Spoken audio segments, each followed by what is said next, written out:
Good afternoon, everyone. I'm Don Zavis, National Sales Trainer and Sales Coach, International Keynote Speaker, and I want to welcome you to today's Speaking of Sales podcast. This is a one that's been literally months in the making. You know, we, like the rest of the world, had fallen victim to the pandemic, so this was one that I was very, very anxious, and I've got some wonderful guests joining me in the studio today, and I'll give them an opportunity to introduce themselves.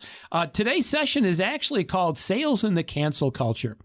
So as a general rule, I really don't create a political situation. To me, sales training and sales coaching is apolitical. Everyone wants to make sales. The tools that we use are applicable regardless of your background, creed, color, orientation, anything like that. It doesn't make any difference. You know, we're kind of all in the world out there struggling to make ends meet. However, there's been some recent circumstances that I thought really begged this kind of conversation, this kind of format. And it was how sales have been affected by the whole cancel culture. And the illustration that we originally was, we were kind of developing the program, was a recent situation with Parler, where they were taken off of their podcasting off of their platform, for really nothing more than having just a differing opinion than the people that were hosting it. And, you know, I saw that as kind of the straw that started to break the camel's back. And since that time, you've seen lots of examples of people, you know, not being allowed on Twitter. And, hate speech now has, 55 different versions of it, and everybody has an opinion. And now racism is the new catchphrase to, next second only to hello. So I've got some wonderful guests in the studio today. I'll let them introduce themselves.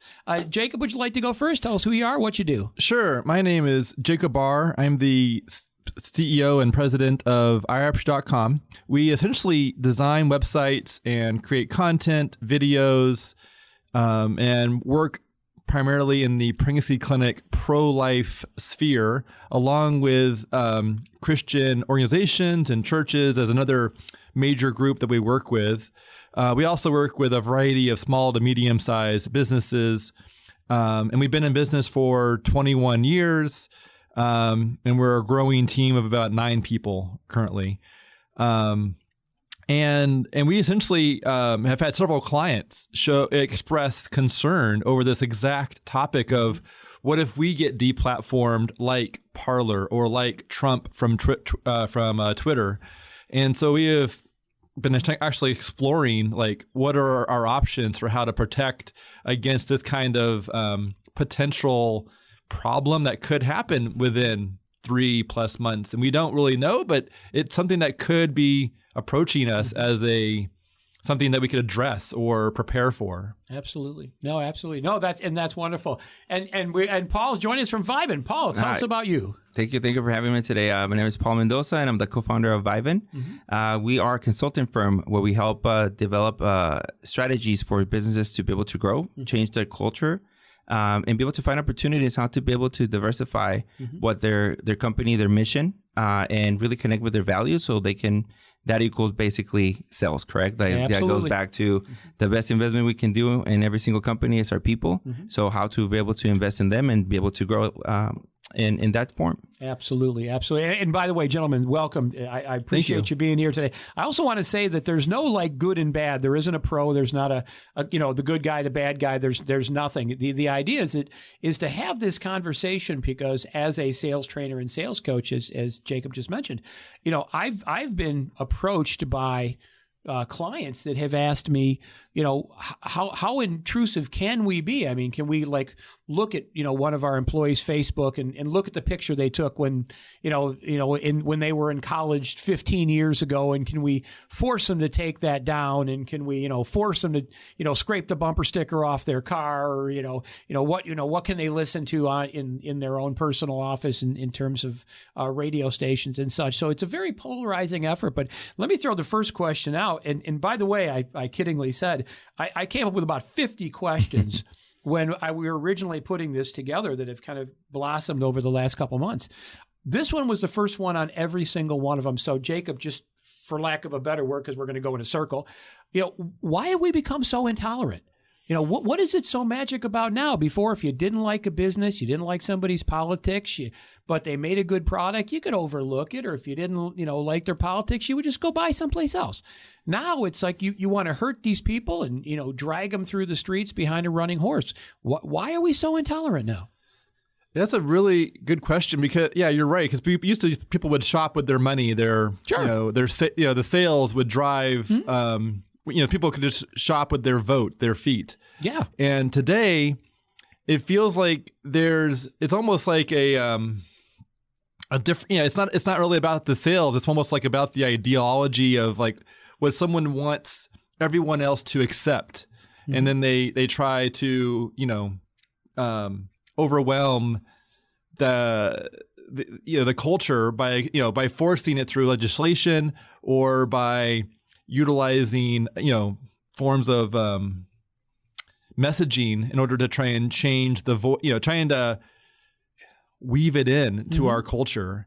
And I think when it comes to like legislation or I think actually maybe back up. So I think one thing that I would say is when the government leaders have a certain posture, I feel like a lot of these bigger companies, especially monopoly-sized companies, will reflect and sync with what the government policies or postures are.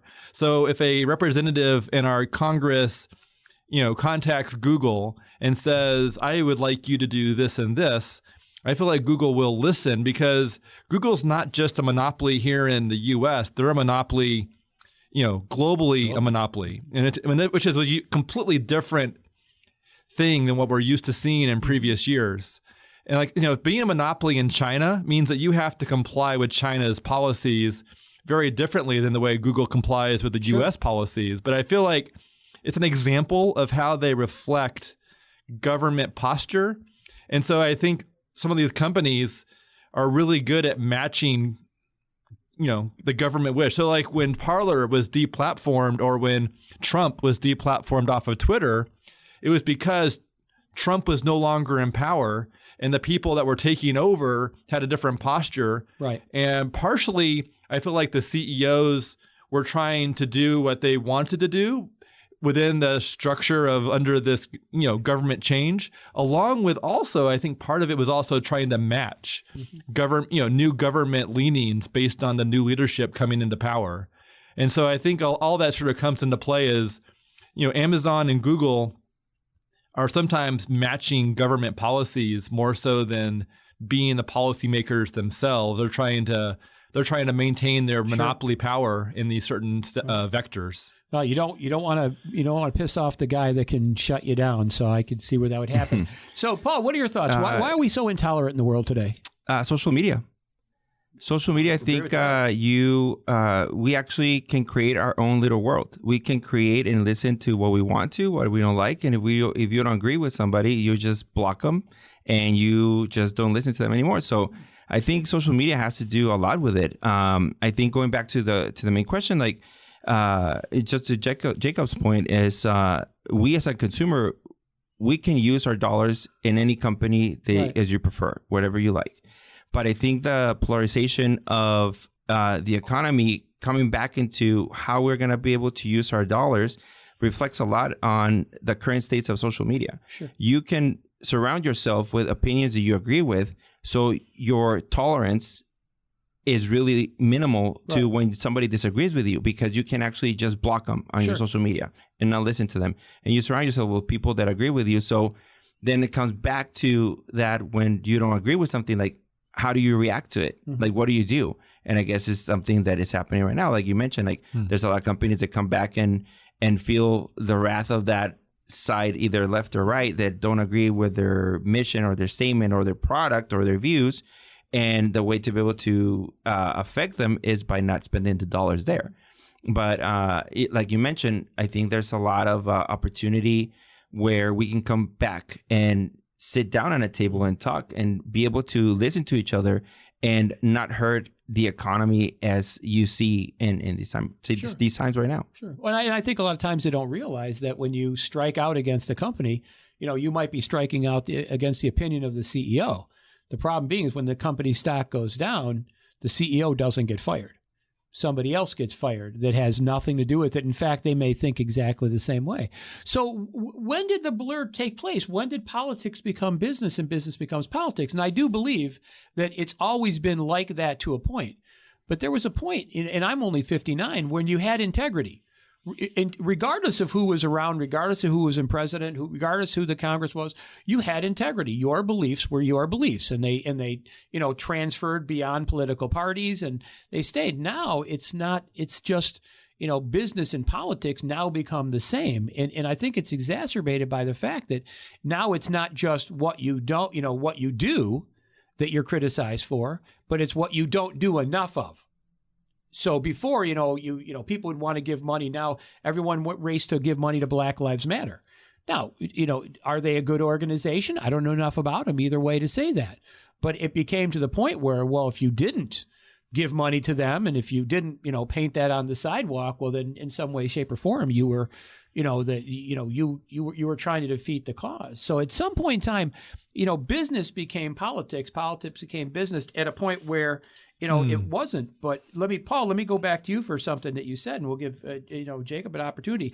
Why don't they just shop somewhere else? Why do they feel the need to, put a boycott out on Twitter or, say terrible things or, threaten physically, break a window or, do terrible things? Why don't you just go someplace else? If you don't like it, find another place that thinks the way you do and acts the way you do and align yourself with them. Why is that not enough? And now you've got to hurt them in some way. Yeah, I think it's a culture. I think the way that we respond to different situations, I think we have evolved into an era where if you don't agree with something, I think we're in a state right now. I don't think it's an era. I think we're in a state right now. If you don't agree with someone or something, the reason that you try to attack that business or that business owner or that point of view is by you affecting them in their business where it hurts in their pockets, right? Sure. I think, like you mentioned earlier, sales are general. Any business we're trying to make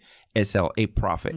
And when you hurt a business is that. But I think the lack of understanding somebody else's point of view, I think definitely has changed throughout the years. And going back to my earlier point again, that circle we're able to build with the social media platforms that are out there. It doesn't allow you to pretty think for yourself. I think that is critical for all of us, and I include myself in this as well. At some point you are drowning in just different news, cable TV, social media, everywhere, and you're just listening to all this points of view that you just kind of want to listen. When you listen to something different, you're so close-minded, or you're not open to even start a dialogue to try to understand why. And myself, I'm 40 years old.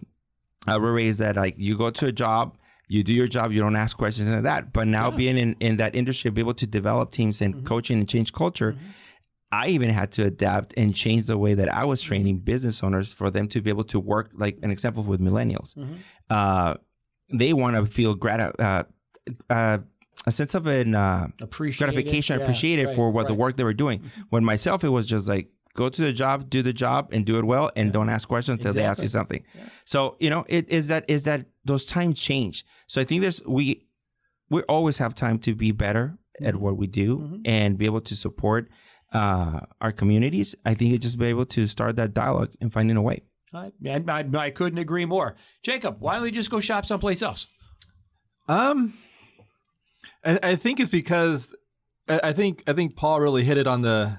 I think he really brought it out when he said social media, where people get to essentially see what they want, and they get to block or choose to unfollow those who they don't want, and essentially build their own sort of everyone agrees with me kind of sphere. And so it almost just reinforces someone's, position without having to deal with contrary opinions, or if you were just simply, in a space, a public space with a variety of people, and you're interacting with a variety of people with different opinions, it would give you the opportunity to see them for who they are, what they stand for, and understand and listen a bit more than just on social media. You don't have that eye-to-eye contact. You don't have that, in-person touch. And so there's a lot of people will just post things in order to create friction because it's something that people do on social media, like where it's just an aggravating piece, or they will, they essentially have like a built up hatred that they keep feeding for the opposing groups in order to try and prove themselves right and force the other group to look bad. They're just trying to, fuel that fire, which is sort of based on hate. And I feel like, how social media has replaced personal interactions has been a downfall for our community because, social media is addictive. It's a time suck. It takes a lot of time. And it really does infiltrate how we look at other groups, but we don't necessarily see those groups like as people. We look at them almost like the opposition or the enemy. And I feel like that's very dangerous. I feel like people you don't agree with, it's really good to be able to see them eye to eye and extend a handshake and find common ground. And like, there's lots of good things, even with people you disagree with. I don't think that takes place. Social media does not help at all when it comes to trying to like find common ground or, extending, communication between groups that have different opinions on some topic. But have we become so polarized that we'll allow ourselves to be lied to, even when the lies come out? The one that I love to that I come back to is the plastic straws. Now, that was a big deal a couple of years ago, plastic straws, right? And literally within months, the entire plastic straw industry was wiped out. And you were talking thousands and thousands of jobs and livelihood in companies that did that in lieu of paper straws. And as I understood it, that the numbers that were generated from how many plastic straws are utilized and put in was generated by a young lady doing essentially a school project. And yet, even when that came out, nobody said, okay, it was all silly. Plastic straws are fine. No big deal. They'll break down. It might take them a little bit longer. No, it was almost like, okay, well, the lie's out there and now the plastic straws are bad and now you got to have paper. And, if you don't like paper, then you are a racist, you're a misogynist, you hate people, you hate the environment, you kick your dog. None of which was true. It became this like rolling. And you always hear that, the constant lie. And one of the things that we talk about, maybe the media later on, but, I go back to sales. There was companies out there that did nothing but manufacture plastic straws. And in months period of time, they were literally out of business. And you'd have to be sitting there going, wait a second, we use biodegradable plastic, right? It biodegrades just like, paper or anything else. We pay our taxes, we employ people, we give money to the local charity, we do all that. Why in the world are we the poster child for vilification? Because we manufacture plastic straws. And yet we allow that to perpetuate. So let me go on further. So Jacob, let me have you continue on with this. When did the First Amendment end? As a company owner, and I am, right? Our producer, Mark is, Paul is, we're all company owners. When did we cease to have an opinion? And I'm not even talking about the polarization of it, but, you look at the opinions that are the most in question, the ones that are being attacked. They're patriotic. They support the military. There's, good government, clean elections, all the things that are out there that are fund the police. Fund the police. Or defund. All of these are now being vilified. And as a business owner who pays his taxes and, believes in patriotism and the greatness of the United States, it's very hard to put that. I mean, you have to look at your social media post, as Paul pointed out, 2 or 3 times and say, okay, could somebody take this wrong? Right? Could a picture that I use in an ad, could that be taken wrong? Right? And now where does it end when, Dr. Seuss is now on the most wanted list? I mean, there can't be a natural location where it ends, but, where do the First Amendment rights end? As you as a company owner, is it now, shut it down, say nothing, don't worry about transparency, don't let anybody know? It's almost like you're better to say nothing. And let people believe whatever they choose.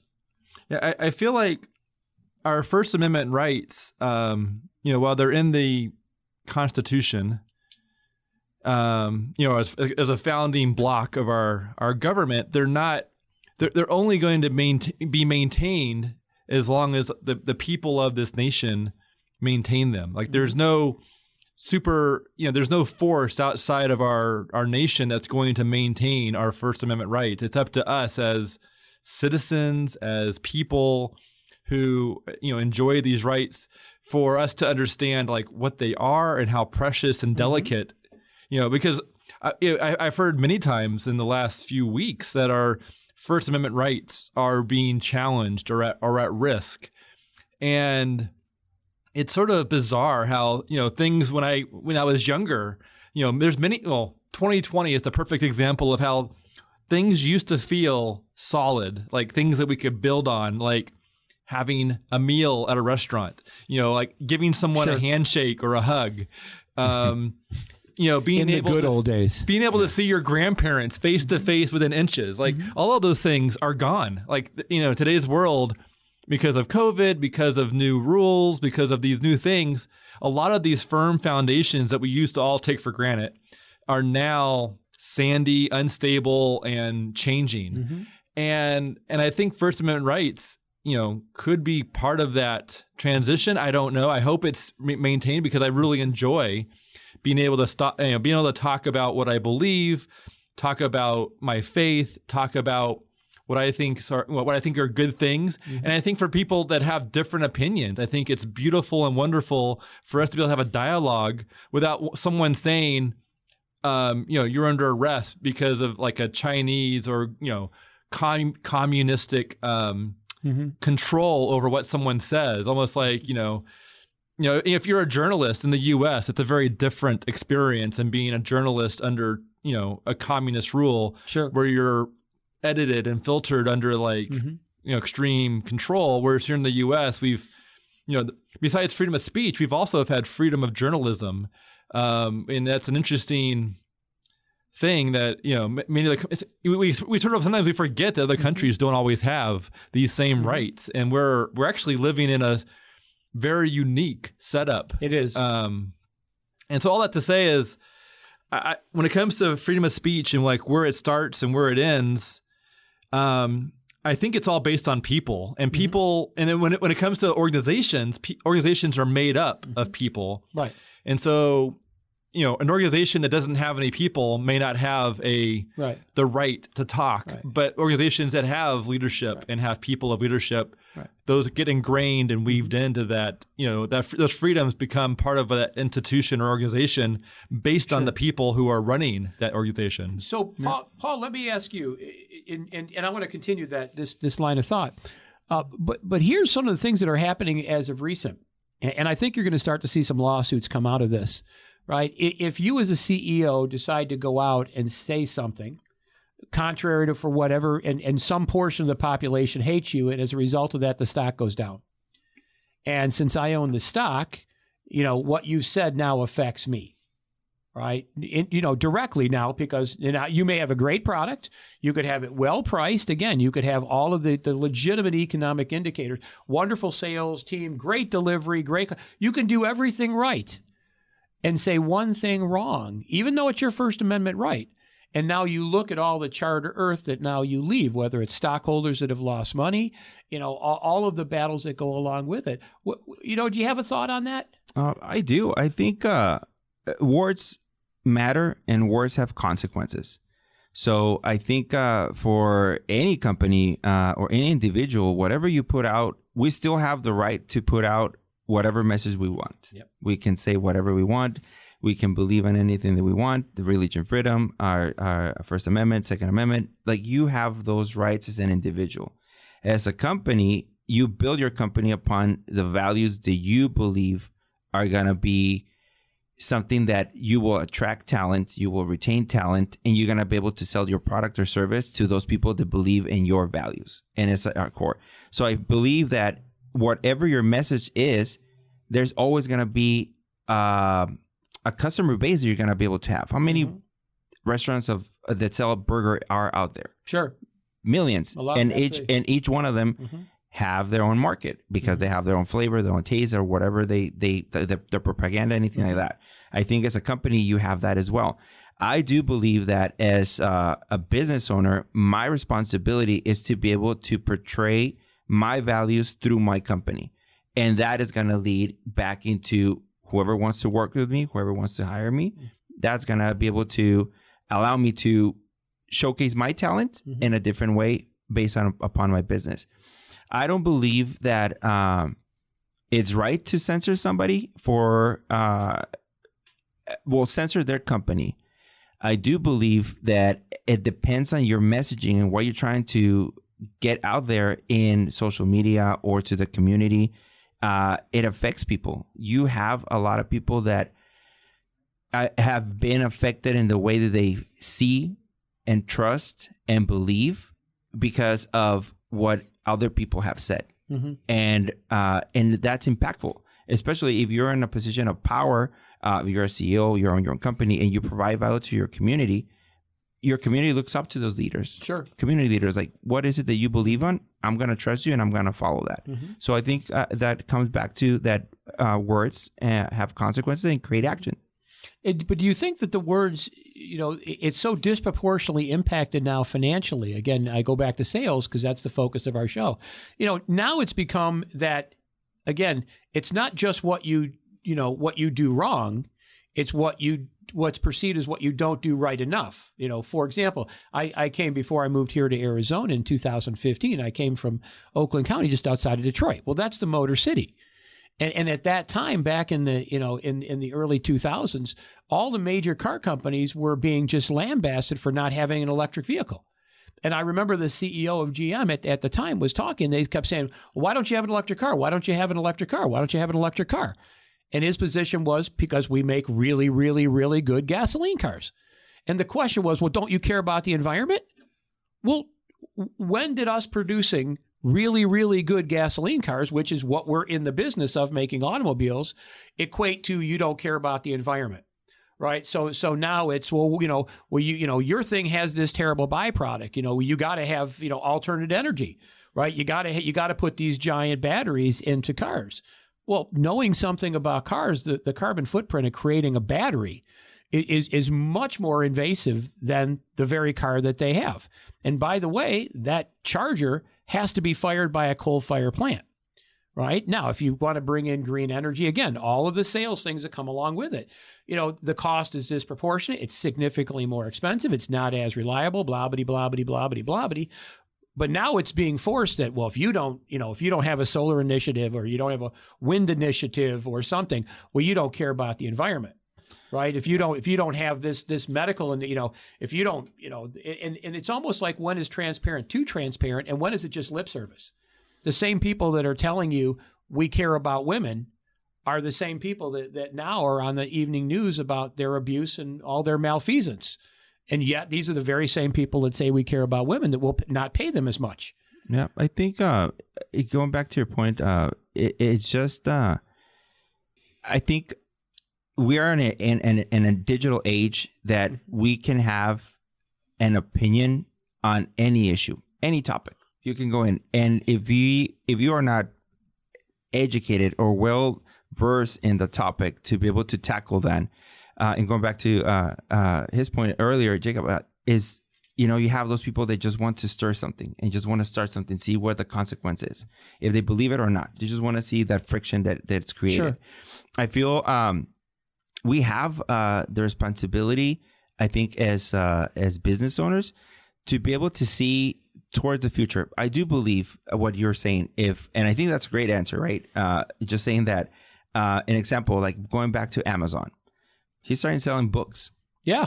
Like that was his whole idea. That was it. Yeah. That was it. And in one of the interviews that he did, it was really amazing to see his answer on how he was able to grow his company into what it is right now. He's like, I just listen to my customers. If I was able to deliver a book to their store, the doorstep, and somebody told me like, hey, but you can deliver groceries, toilet paper, a pen. Absolutely. You know what? I probably can. That he just listened to his customers.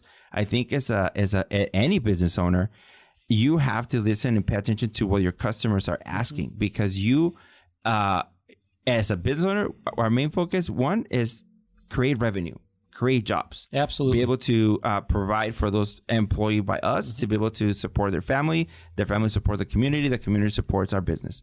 So I think it's important to be able to understand. I don't think you have to push somebody to go somewhere where they're not ready to go to, or just outskirt them because they're not doing what you want to do. That's why you have your dollar, to use your dollar somewhere else that is valuable there. It is somewhere else. But I do believe there is that social consciousness that has been awakening in different areas, political, climate change, religion, women's rights, Black Lives Matter. There's a lot of opinions out there. I think that if we come together and pay attention to every single one, we have the opportunity to change and evolve as a society to even be more inclusive and be able to support any other business. If you want to sell spaghetti and somebody has the sauce, come together and make a great spaghetti together. Yeah, no, I couldn't agree more. By the way, it's a perfect time for a shameless plug on behalf of myself. I'm Don Zabas, National Sales Trainer and Sales Coach. You're listening to Speaking of Sales, the podcast series. We appreciate you being here. We know there's lots of other stuff that you can draw your attention to, especially in all things Pandemicville. So we do appreciate you being here and the commitment you're making to your personal success in the sales world. So let's jump back into it. Jacob, we've been talking about a lot of things, and one of the most recent things that came up was, when is transparent too transparent? And when was, again, in the sales methodology, when was having a good product and a good service not enough? Now it's, my wife and daughter bought shoes by Todd's. And I don't know a lot about women's shoes, and they probably weren't the most attractive shoes I think they've ever probably purchased. And when I asked them why are you buying these? The answer wasn't these are good shoes, they're well made, they're good materials. The answer was they give a pair of shoes to somebody else. That was the answer, right? Not that they're good shoes, that they're a good value, they're well made, good materials, nothing. Their claim to fame was we gave a pair of shoes to somebody else. So at some point in time, when does having a good product, or is it doesn't really make a difference? We talked about earlier, you brought up, we were talking about the political aspects of it, and there are some people that think that, the whole election was wrong, right? So now you've got this additional polarization that says, well, here's all the things you're saying. I'm not going to listen to it because you don't deserve to be there because you stole the election. You took it for whatever thing. So, when is too transparent? When is not having a good product enough? Yeah, and I think when someone has a really good product that they put out and people buy it based on quality, of course, all that's also based off of subjective, real reviews versus maybe fabricated reviews. And that's how we sometimes try to measure someone's quality, because a lot of us no longer use word of mouth. We now use Google. We use reviews that, may or may not be legitimate. And, there may be 3,000 reviews. And does that mean that it's just been pumped? Or is it better to trust the product with only 300 reviews because it's not nearly as pumped? Or maybe that company did a really big promotion to make reviews happen from the legitimate clients. It's hard to sometimes know, how to measure. Word of mouth was so easy in comparison to modern day equivalents. Right. And that brings up the whole issue of not believing it. Right. You see all these reviews and you start to have the doubt of how can I measure that entity of reviews? And then sometimes, someone may have a product and they might try and compete with someone based on the fact that, this person has this different viewpoint. So I'm going to make a company to compete and take some market share. Regardless of the quality of my product, people will hopefully want to buy it just because I'm anti that group. I'm socially conscious, therefore do business with me, regardless of the quality because I'm supporting these groups, buy from me. I save the ocean, come to me. Yeah. And so that's a whole thing I'm not quite sure what to think about that. I just know that that's it seems relatively new to me that people will compete based on ideology versus competing just on quality of products. It would be nice if people would just compete on quality of products and take out the ideology, because they would have better products. I think that'd be most beneficial, but the ideology piece is coming into play and then sort of competing with quality of what someone has actually created. I think like you're going to your point about Tom's that for every pair of shoes they sell, they give one away, and I think is the value of social currency. Like, what is it that you are providing back to the community or to the world in general, right? I think we are all in this place. I think that we can make a huge impact. Doesn't matter if you're a monopoly or a small corporation or small business. You have 2 employees, you have 200 employees. I think the value of and power of social currency is really powerful right now for any company, because that makes you and empowers you to be able to provide your product to the community that wants to support your point of view or whatever you want to accomplish. And if it is empowering others to open their own business, perfect. You're probably going to have a lot of entrepreneurs that are going to be surrounding you. Oh, absolutely. If you have, be able to build a company that you're going to be able to provide stock, perfect. You're going to have a different type of market that's going to be able to, people that are like a career that's going to be more structured, be able to follow. If I do X, Y, and Z, I'll be able to step up and get to a CEO level, but I have my path. So I think, again, going back to the values of your company is, it brings your clients. That's the main source of your value as a company, for you to be able to put a price tag on whatever product or service you're doing. That is going to be the one that is going to determine who is going to be your client. Do you think because, and this is just a generic question, do you think because there is so much attention into this nebulous aspect of social conscious that a lot of it is just lip service? That everybody kind of jumps on the same collective bandwagon of whatever today's bandwagon was. It was straws, right? Every restaurant. We don't serve, we no longer do plastic straws, right? That was a new big thing, that it might be lip service to some level, but I think most of it seems very genuine. Like I don't feel like it's mostly lip service. But as long as there's another shoe company to buy shoes from, I would say let that person with their niche, idea of giving away shoes in order to generate sales. Like that's a sales tactic in my mind. Absolutely. It's marketing. Absolutely. But the problem that I have is when it's a monopoly. Like if there is only one entity providing this niche service that's protected by the government because they're getting special access to special rules and special protections because they're supposed to be, and they're not being held to being broken up or having fair competition or, and there's a lot of big tech monopolies that are currently in play.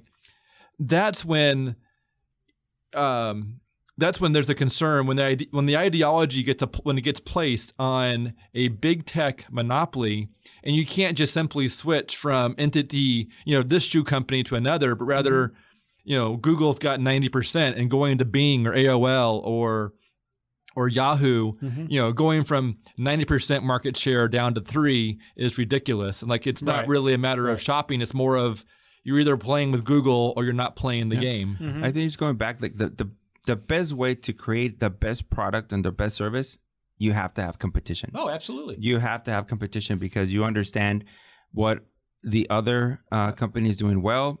What habits are they doing? What techniques are they using for them to be successful? What can you learn from that? And at the same time, like, what opportunities are there for your company to be better? And I think I totally agree. There has to be more than just one company that does X, Y, and Z for us to have a fair shot to be able to get that level of success. And I think, again, going back to the opportunity for you to be able, I think this is one of the biggest, and this is why I love this country. We all have the opportunity to be someone and create something in the United States of America. Myself, I'm an immigrant. I've been here in the States for 20 years, and I've been able to build a career, a path on how to be able to give back even to this country that has given me so much, and be myself, give back to them as well.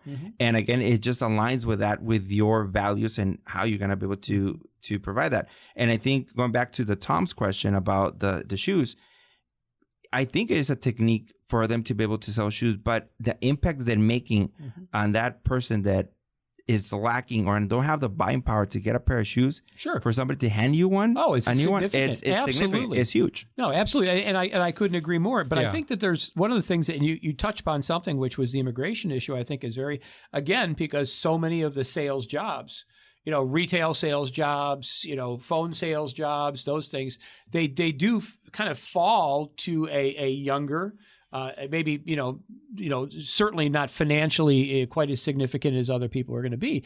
So, you've got this marketplace, which is going to continue to strain as you have more and more people come up. But now using immigration again, it's almost like the death of due process. Right. If you bring up, and thank you for bringing it up, because I won't touch that hot potato. By the way, that was Paul that brought it up. Right. But now if you even bring up the immigration issue in any capacity, for or against doesn't make any difference. If you just bring it up, automatically you're bad. Right. You're bad. You hate kids. You hate people, blah, blah, blah.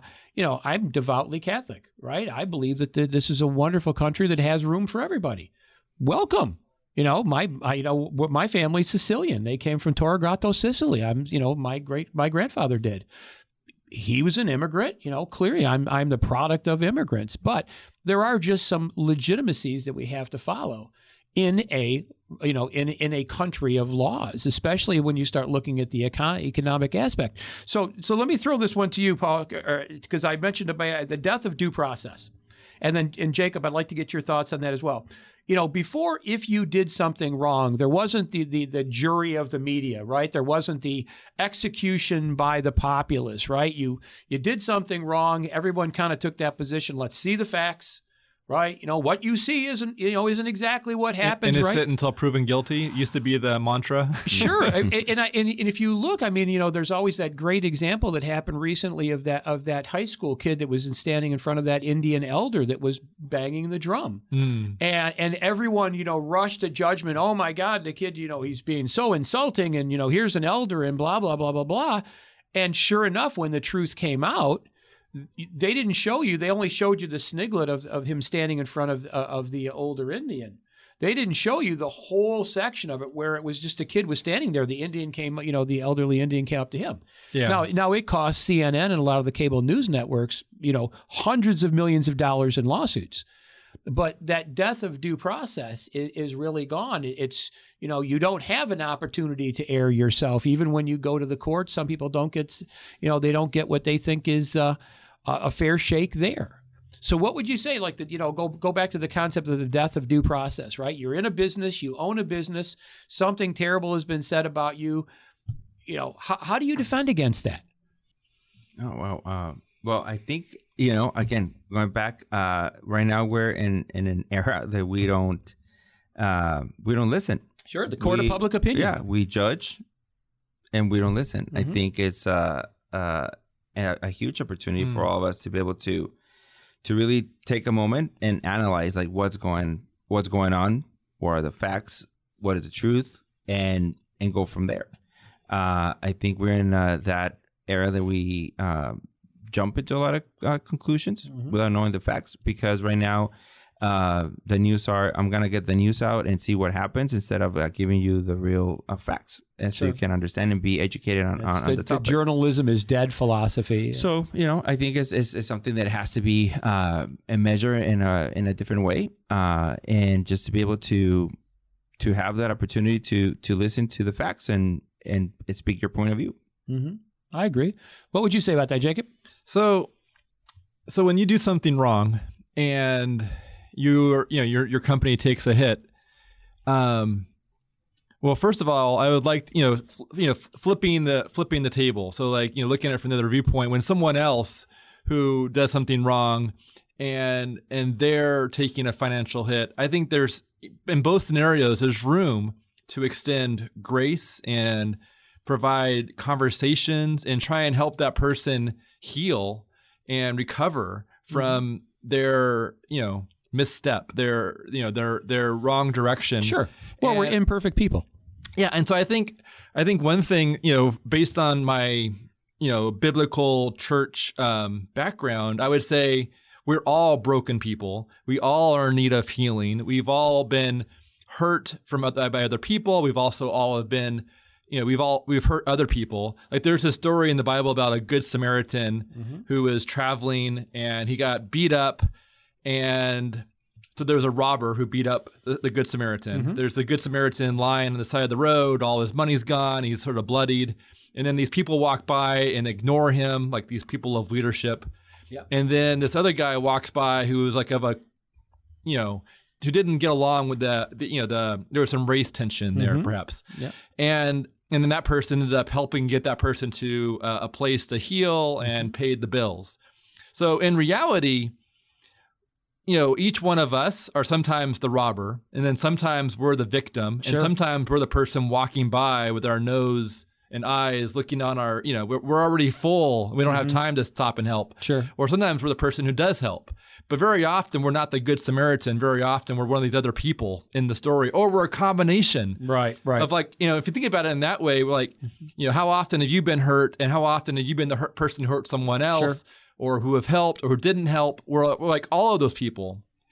And so I think in the end, we need to realize that, sometimes we're the person who hurts, and we need to step up and, which makes it even harder to be the person who helps. Sure. Or sometimes we're the person who was hurt, and we need to be willing to accept help from someone we don't like. Sure. And so all that to say is, I think there's room for healing, and there's room to recover, and there's room to extend our, to realize that we're all part of the problem, and we're also all part of the need, and to learn. Yeah, and the Good Samaritan story, very often we're always told, oh, be the Good Samaritan, but it's much deeper than that. Sometimes we're in need to accept help from our enemy. Sure. Or sometimes we're in need to not be the enemy and to realize that we were the one that bloodied and stole the money. Sure. And it's harder to think about it in that perspective, but in reality, we can all come to some grips that, we're responsible from different postures of that story. No, I couldn't agree more. In fact, and I do believe that it's businesses, and I'll even go so far as sales. In my world, since so much of my purview is related to sales and sales development, revenue development, I believe that sales has that picture. I mean, I believe that commerce is the purest, sales is the purest manifestation of business, because it doesn't care if you're a man or woman. It doesn't care if you're black, white, or green. It doesn't care if you're young or old. It doesn't care if you're immigrant born. It doesn't make a difference. Your selling capacity, your ability to communicate and be persuasive transcends every one of those lines. It has, to me, it just has a purity that everything else goes by. So, Paul, as we wind up today's session, I've got some parting things, but I want to get your thoughts. What do you think that the future holds for this whole sales cancel culture? And, would you have kind of a word of wisdom, all right, for the listeners that are out there, so they can take that golden nugget? So what do you think the future holds, and what would that word of wisdom be that they might be the first person that starts that change, or they might be the Good Samaritan when one is needed? Honestly, I am an optimist. I always see and look at the brighter side of things. And I think if you're in business, you have to have that mindset that you're gonna come out of whatever it's happening. So I do believe that right now we're in an age that we have an opportunity to really explore, understand, and know your market, know your customer, know what they want, know what they need, and how to be able to get to them. We have so many different tools right now that you can literally take out your phone right now and ask a question, and you'll get the answer in less than 30 seconds. Absolutely. And the fortunate with that is that you get maybe like 2 or 3 different answers with that. But at the end of the day, is who is going to connect with you. My word of advice for everybody that is out there and is a business owner, I think, is stay true to your values. Find and surround yourself with people that believe in what you are providing to the community. I think the most important thing is if you continue to build upon your mission, and if your mission is to contribute to your community is going to contribute to you. It doesn't matter any type of business that you are in. You're going to find that value, and they're going to find that value on you, and they're going to be your customer. They're going to be a loyal customer to you. Absolutely. Absolutely. Jacob. Sure. So I know some people who are, that talk about sales. Sometimes they'll say things like, I could sell ice cubes to an Eskimo or something that, people don't really need because I'm such a good salesman. Right. I can sell things that, may not really help someone's life. And so my thought on sales is, sell the Eskimo a truck with a heater and sell them a really nice fur coat and sell them, and get them out of that ice house and get them into, a really nice warm house or something. And I just think, there's room to sell things that makes people's lives better. Right. And I think that's a key ingredient to sales is, as a salesperson myself, I'm also pretty thrifty generally. And so I will often try and make the sale to someone that if I was in their shoes, I would enjoy and I would buy. And most people are not nearly as thrifty as I am. And so they usually will buy anything I pitch because I'm trying to essentially do them right by selling things to them that are appropriate, help them reach their goal or help them achieve what they're looking to accomplish. And I think that's the main key for my sales strategy is trying to help people as if I was in their shoes and with the same, with their current scenario and with their set of goals, I'm trying to help them reach the goal line that they're trying to strive for. So I guess in the end, I really appreciate you inviting us into this room and bringing up this conversation. This is not an easy discussion to have. Well, it's not, and it can go south really, really fast. And I think it went well today, though. Yeah, it really did. And I a couple things I did want to mention. You are right about salespeople. I mean, sales is a very maligned environment to start with. So if you think about the idea of, let the buyer beware and the fast talking salesman and, plaid jacket wearing, right? I mean, we are generally maligned out in the world, mistrusted and such like that. But I do believe that we start the message. I think the sales is as much of an ideology as it is a product. You can sell and I'll give you what I actually tell my clients. So for those that are listening that are my clients, you already know the answer for this. I say, don't talk, act.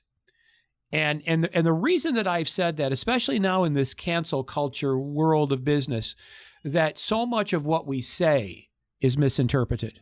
So much of the language that we use, the opinions that we render, the objections that we raise, the thoughts that we feel compelled to share to the entire world, that they're open to interpretation, they're open to scrutiny, they're open to misjudgments and such.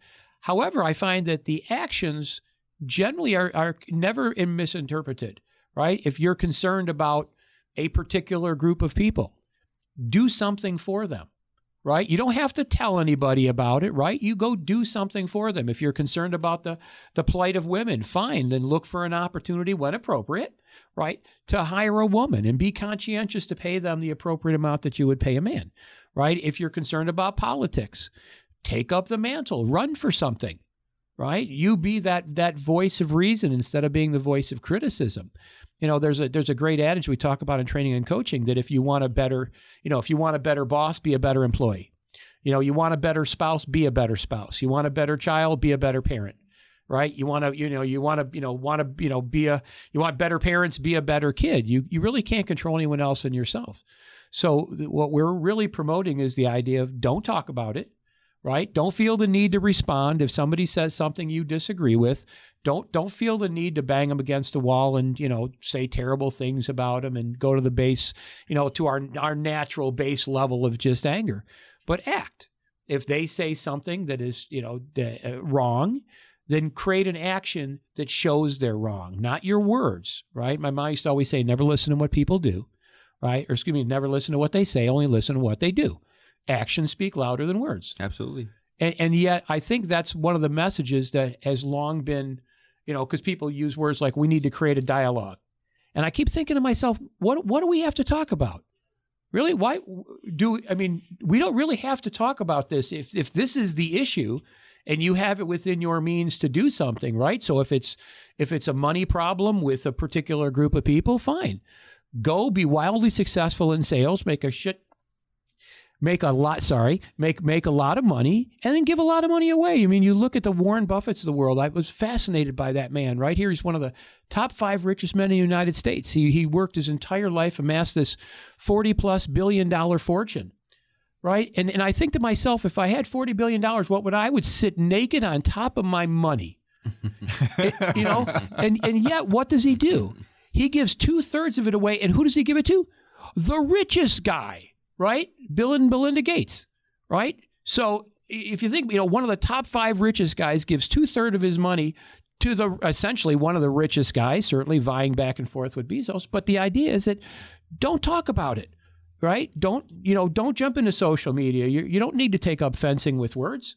Go out and do something. Yeah. Right? Find a group, donate your time, volunteer. That way, nothing that you can say can be misinterpreted. Nobody's going to look at you volunteering at a hospital and say, "Oh my God, he's just doing it, for publicity." Well, nobody knows. Where's the publicity? And I think that's the one thing that's been missed in the entire dialogue related to sales and the cancel culture. It is the talking about it and the endless word fencing back and forth. So I've got one more thought I'd like to share. So, this is sort of So Jesus in the Bible gave one of the most difficult, commands, to believers who follow Jesus, and that is to love your enemy. Like, it's a crazy idea. Like, no matter who you are, that's either feels impossible, right, or just unbearable. Mm-hmm. No, that's true. But so if you have. So if there's someone in social media that doesn't agree with you, the idea, or or someone in life who doesn't agree with you on a given political or different topic, to actually, try and love that person with maybe something as simple as looking at them, trying to point them towards a caring thought and shaking their hand and trying to be civil and providing, trying to build rapport with them before trying to simply, shut them down. Anyways, all that to say is I think that's sort of like this interesting background piece when it comes to conflicting groups is this crazy, very difficult idea of providing care or love for someone you incredibly disagree with. And who am I to not stop on the words of the Messiah there? So thank you so much. Like John Lennon said, all you need is love. I appreciate you joining us today on Speaking of Sales. Today was a wonderful topic, one very near and dear to my heart. I want to thank Jacob from iRapture and Paul from Vibin. These are 2 wonderful organizations, and we'll have their contact information available, connected to the podcast as well.